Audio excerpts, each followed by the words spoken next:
Welcome to my tour of a French balcony suite on Tui River Cruises, Tui Skyla. We stayed in Suite 304, which is situated on Deck 3 just off the ship's atrium. This was a really handy location because it was on the same deck as the Vedastro main dining room, the observatory lounge and the 24-hour hot drink station. We only had to take one flight of stairs to reach the top deck, which was really useful when we wanted to nip up to watch a sail away or pop back to the room for anything. Being on Deck 3 meant that we were always above the dock line, so we never risked looking out of our French balcony windows to see just a wall. As you walk into the French balcony suite, you have a large mirror on the left, which is really useful for checking what you look like before leaving. I must say there was an awful lot of mirrors in this cabin. On the right side of the suite as you walk in is some wardrobe space. This suite has a huge amount of storage throughout and there was no chance of us running out of space to put all our belongings. The first wardrobe was tall for long hanging items and there was plenty of clothes hangers available. Next to that was a cupboard with shelves, and this is also where you'll find the safe. It was big enough to store small valuables and you could set your own code using the instructions provided. Along with the safe were some glasses and a sign that you leave out in your cabin to let your steward know you wanted your sheets changed. On the back of the door is a do not disturb sign as well as a room service breakfast menu. If you book a suite on Tui River Cruises, you can order breakfast to your room every day of your cruise. This is particularly handy if you want a slightly later breakfast. You can order room service up until 10 a.m, whereas breakfast in the dining room and bistro closes at around 9 to 9:30 a.m. Room service is continental, so if you wanted to cook breakfast, you still need to go to the dining room.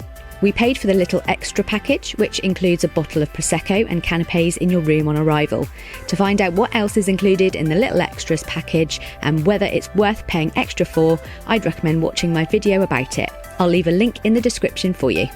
All cabins on Tui Skyla have kettles, and you'll find tea, coffee, sugar, sweeteners and milk in your cabin. These are replenished daily. If you've never done a river cruise before, you might not be familiar with the Vox headset devices. These are used on shore excursions, so you can hear your tour guide without needing to be stood right next to them. French balcony suites come with a minibar. We did take a drink from this fridge and we weren't charged for it, so we assume it's complimentary, although confusingly, there is a price list. In French balcony suites, you'll have a chaise longue, and it became much more useful once we'd removed the cushions. The king-size bed was very, very comfy and we had no trouble falling asleep here. We particularly appreciated the position of the bed facing the two French balcony windows so we could lie in bed and look out at the view. The bed can be converted to two singles if you prefer. At 24 metres square, we found that this suite had ample room for the two of us, although the space between the end of the bed and the balcony windows was a little tight, but the fact that we could look out of the windows from our bed certainly made up for this. Next to the bed on either side was a USB port. This was very useful. None of the other cabins on Tui River Cruises have USB charging points, so we were pleasantly surprised to see this feature. You can find out about the plug sockets on Tui River Cruises in a blog post I've written, and I'll leave a link to it in the description for you.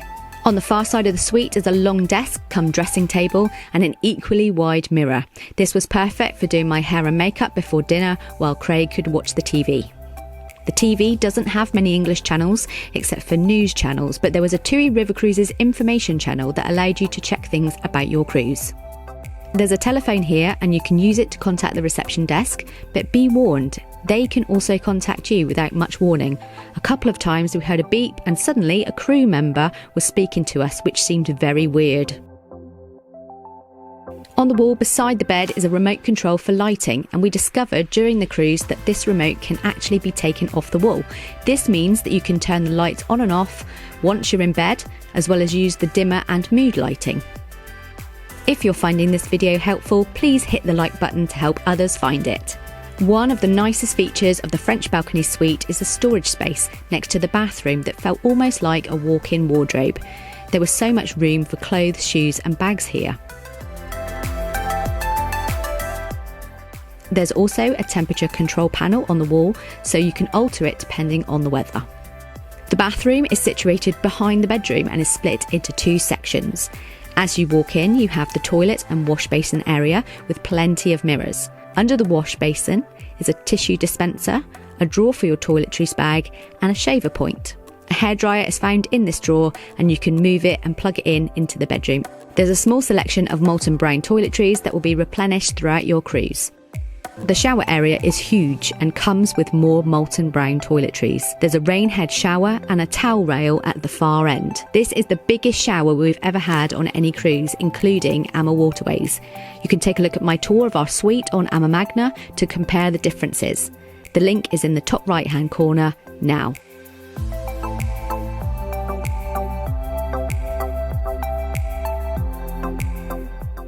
The suite comes with bathrobes and slippers for you to use, as well as 2 complimentary water bottles. All passengers get these water bottles, which are perfect for taking out with you in port and on excursions. The water in the cabins is drinkable, but I'd recommend filling up at the water station in the Vedastro dining room, where the water is nice and cold. The view from our suite changed throughout the week. On a couple of occasions, we had another river ship moored against ours, so we could only see the side of the ship. Be extra careful when you open the curtains in the mornings, as you may have someone else's cabin window or the ship's atrium right next door. When you're on your river cruise and you're sailing during the day, you get a lovely view of the river passing by, and when docked in ports, you can also see some of the sights. Because in most ports, you dock in the centre of the destinations, there's plenty of things to see. A good question is, would I choose this suite again? I'd say yes, most definitely. It has plenty of space, storage, huge double windows, a comfy bed and massive bathroom. The location is really handy for getting to the key areas of the ship, like the atrium, lounge, dining room and top deck.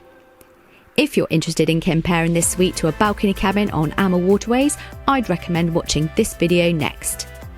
If you'd like to see more of Tui Skyla, you should watch my full ship tour now. If you have any questions about taking a river cruise with Tui River Cruises, feel free to ask me in the comments and I'll do my best to help. Thanks for watching.